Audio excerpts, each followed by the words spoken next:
Now pay attention, because here's a clue as to what my guest later in the programme does for a job. I'm inquisitive, very patient and have an eye for detail. Can you solve the mystery of what I do?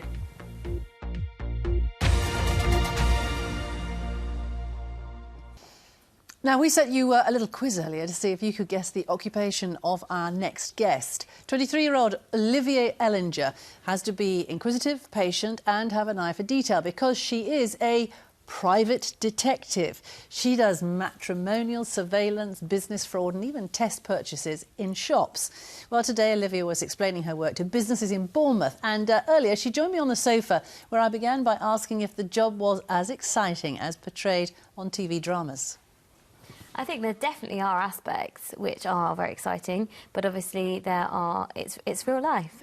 Like any other job, you're going to have the office side and the administrative side, but all the fun stuff definitely outweighs that. So you must get bored when you have to sit there and watch somebody for hours in a car. Actually, not particularly, because the minute something happens, you kind of forget about all of that and you're off. You know, it's all exciting. Is it quite difficult to be focused on that when you are... It can be very tedious, surely. I think you learn ways of getting around that, such as you might take a book or magazine and kind of have it in the corner of your eye. So.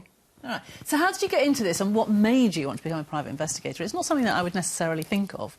No, to be honest, it wasn't something that I necessarily thought of. I think originally it was literally just I saw an advert in the local paper and. Basically, here I am. The skills that you have, I mean, are you a naturally nosy person or a curious person? Do you have to have that? No, I would definitely say inquisitive, not nosy, and I think it's not necessarily the key trait that a private investigator should have. I think possibly it's good to be, you know, good at making decisions quickly. How important is it to be detached from some of the things that you have to do, in the sense that not to get involved with the person who has the problem? I definitely think you've got to keep yourself emotionally detached from the client, because essentially it is like any other business and you know, they are your client. But obviously at the same time But you must get affected by it sometimes. Yeah, so some of the cases are very sensitive and you want to be supportive. And, you know, we can recommend people that they can talk to and obviously talk to them on a personal level as well.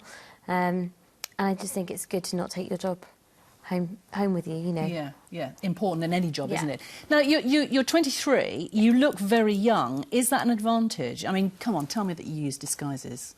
Do you dress up in some way, you know, the hat, the glasses, the wigs? It's definitely an advantage. With things like mystery shopping and so forth, obviously that's a massive thing that we do, using school uniform and stuff like that. OK. Olivia, it's great to meet you, and thank you so much for coming in to tell us, and good luck with all the rest of the work that you're doing. No problem, thanks. Thank you.